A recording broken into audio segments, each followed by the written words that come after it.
अस्सलाम वालेकुम दोस्तों, आपका खैर मकदम अपने YouTube channel Urdu expert classes में आपका कीमती वक्त को जाया नहीं करते, हम डायरेक्ट टॉपिक पर आते हैं। आज के इस क्लास में हम पढ़ने वाले हम सौत लफ्ज। ये हम सौत लफ्ज क्या होता है इसको बारे में पूरा समझते हैं। चाहे आप मैट्रिक में हो या इंटर में हो, ये 2 नंबर का पूछा जाता है। ये बहुत ही आसान है, उर्दू ग्रामर का सबसे आसान अगर कोई टॉपिक है ये हम सौत लफ्ज है। ये 2 नंबर आप आज ही लिख के रख लीजिए, आप एग्जाम से पहले ही लिख लीजिए, आपको ये कोई नहीं काट सकता। दो दो आपका मिल चुका है, एकदम बहुत ही आसान है। इससे आसान कोई चैप्टर या कोई टॉपिक ग्रामर में नहीं है, बहुत ही आसान ये पूछा जाता है। ये हम सौ मतलब होता क्या है इसको समझते।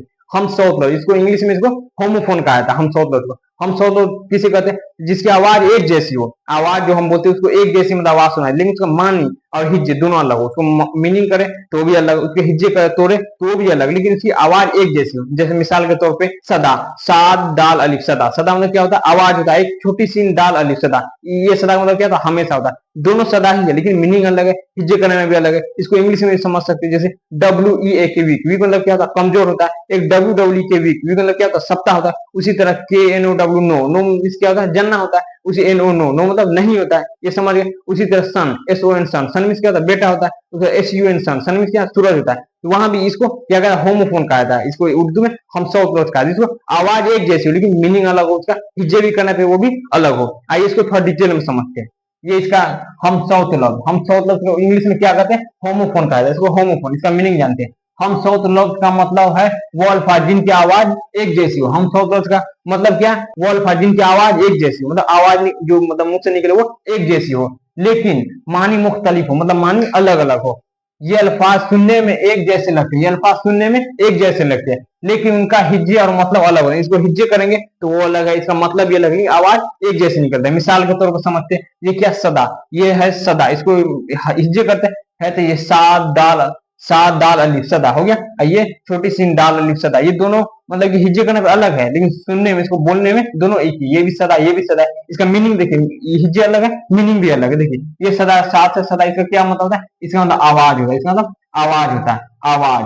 उसके बाद ये सीन से जो है इसका क्या होता है, हमेशा, इसका मतलब होता है हमेशा। इसका देखिए मीनिंग अलग है, इसका हिज्जे करने में भी अलग है, आवाज मतलब जो निकलता है वो एक ही जैसा। उसका अर्थ, ये एन रे ज्वाद, अर्थ इसका मतलब क्या होता है, अर्थ मतलब होता है गुजारिश, अपील। ये अलीफ रे ज्वाद, अर्थ मतलब क्या, जमीन होता है। इसका हिज्जे अलग है, मीनिंग अलग, लेकिन ये एक जैसा मतलब कि बोला जाता है एक जैसा। इसका मतलब क्या होता है, अर्थ मतलब गुजारिश, इसका मतलब होता है गुजारिश, इसका मतलब होता है क्या, गुजारिश। उसका अलीफ, अलीफ से इसका मतलब क्या होता है, इसका मतलब जमीन होता है, इसका मतलब जमीन, इसका मतलब जमीन होता है। उसी तरह है नीचे सफर, ये सीन फेरे सफर, इसका ये साद फेरे सफर, ये दोनों बोलने में एक जैसा, इसका भी मीनिंग अलग है, इसका हिज्जे भी अलग है। इसका मीनिंग सफर मतलब क्या होता है, चलना, कहीं जा रहे तो वो क्या होगा, चलना, इसको चलना कह सकते हैं, इसका मतलब चलना, इसका मतलब होता है चलना। ये सफर एक महीना का नाम है, ये उर्दू महीना का नाम है, उर्दू महीना का सफर नाम है ये। उसी तरह और भी समझ लेते, ये सीन, ये बड़ी सीन, ये रे शेर, शेर मतलब क्या होता है, ये जंगल का राजा शेर, सुनेंगे तो ये वो हो गया। ये बड़ी सीन एन रे, ये क्या, ये शायरी मतलब जो हम लोग करते हैं या कोई भी शायर शायरी करता है तो उसमें क्या है, शेर कहते हैं, वही शेर, ये मतलब शायरी वाला शेर है, ये जंगल का शेर है, ये जंगल का शेर, इसको लिख सकते हैं जंगल का शेर, जंगल का शेर, जंगल का। उसके बाद है शेर, ये मतलब जो शायरी में इस्तेमाल किया जाता है, ये जो शायरी में इस्तेमाल किया जाता है वो शायरी। उसके बाद ये क्या है, ये भी देखिए, ये भी अलिफ, अलिफ मद आ मीम आम, इसका मतलब क्या होता है, ये फलों का राजा, ये आम है। उसके बाद है एन अलिफ आ मीम आम, ये आम का मतलब क्या होता है, आम, कोई आम, आम लोग कह सकते हैं, मतलब कि नॉर्मल कह सकते हैं। ये मतलब फल, ये अलिफ मद आ से क्या, ये फल है, ये फल है, फल। ये एन अलिफ आ मीम से क्या, ये मतलब कि नॉर्मल, मतलब कोई लोग कह सकते हैं, आम लोग, आम लोग, खास लोग होता है, उसी तरह ये मतलब नॉर्मली। उसके बाद खार, ये हे अलिफ रे, खार मतलब क्या था, कांटा होता है, इसका मतलब कांटा होता है, इसका मतलब कांटा, इसका मतलब कांटा। ये उसके बाद है खे वाव अलिफ रे खार, यहाँ पे वाव साइलेंट, ये खार मतलब क्या होता है, जलील होता है, जलील, बेइज्जत, दुश्वार, इसको कह सकते हैं। ये मतलब कि बहुत ही आसान इस तरीके से आप इसको समझ। अब आइए हम सब को क्वेश्चन के साथ और इसको डिटेल में समझते हैं, ये एग्जाम में कैसे पूछा जाता है।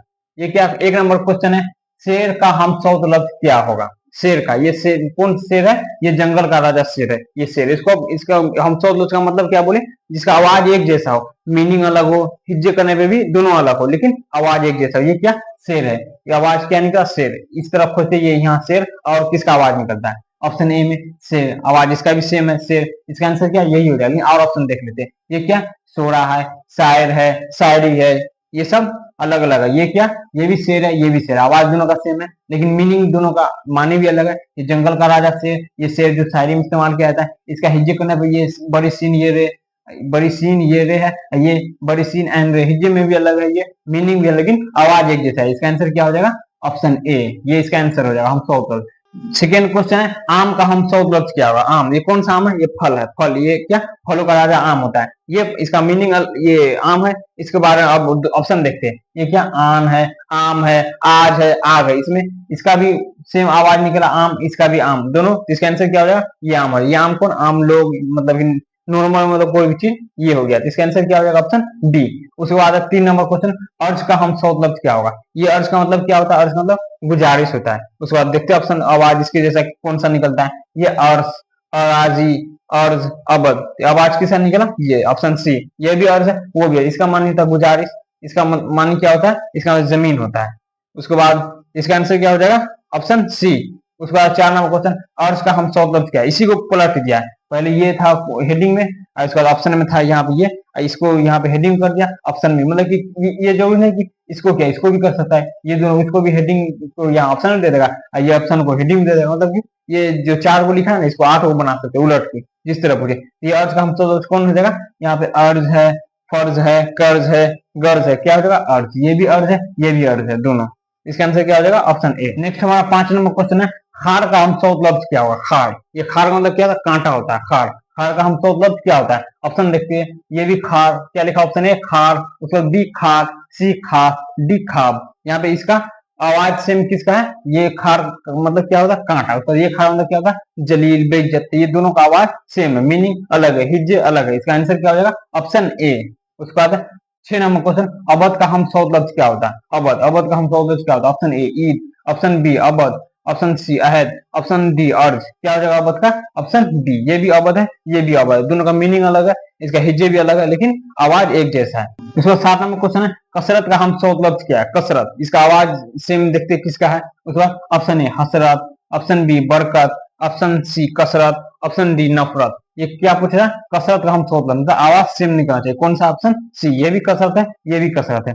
उसके बाद 8 नंबर क्वेश्चन है, जाल का हम सौ लफ्ज क्या है। जाल का, जाल का हम सौ लफ्ज क्या है, ऑप्शन ए काल, ऑप्शन बी आल, ऑप्शन सी शाम, ऑप्शन डी जाल। ये जीम अली जा लाम, जाल है ये, जीम एंड लाम, ये भी जाल है। दोनों का मीनिंग अलग है, दोनों का हिज्जे भी अलग है लेकिन दोनों का आवाज एक जैसा है। ये हम सौ क्लोज के बारे में हम आपको पूरा डिटेल में बता दिए, इसका मीनिंग बता दिए, इसका डिफिनेशन बता दिए, ये एग्जाम में कैसे पूछता है पूरा, मतलब क्वेश्चन की तरह पूरा हम आपको बता दिए। ये मतलब कि बहुत ही आसान है, ये बहुत, हम कितना लिखा है, 8 हो लिखा है, 8 ही इसको लिखा है। ये 2 नंबर का इसमें सटीक मतलब एकदम आता है, हर साल 2 नंबर का इसमें आता है, ये बहुत ही आसान होता है, इसलिए हम इसको आपको कम ही लिखा है। आपको जो भी मतलब कि उसमें हेडिंग में दे, उसी को मतलब कि आवाज वैसा ही निकलना चाहिए, उसको आप ऑप्शन में देख लीजिएगा। इतने एग्जाम्पल के साथ हम आपको बताए, जरूरी नहीं कि हम जो लिखा है यही एग्जाम में आए, मतलब इसी तरह आएगा। हम आपको मतलब एक पैटर्न आपको हम बताए, इस तरह मतलब कि आपको वहां पूछा जाएगा, ये 8 को जरूर इसी में से आएगा। कोई भी मतलब उसको दे सकते हैं ऑप्शन में, वो क्वेश्चन जो भी दे आपको ये पूरा समझ आ गया, आपको जितना दे दुनिया का, मतलब कोई भी लफ्ज लागे आप उसको बना सकते हैं बहुत ही मतलब आसानी से। उम्मीद करते हैं कि ये क्लास आपको पूरा समझ में आया होगा। अगर फिर भी आपको समझने में कोई डाउट हो, कोई कंफ्यूजन हो, तो आप हमें कमेंट में जरूर बताएगा। तब तक के लिए खुदा हाफिज।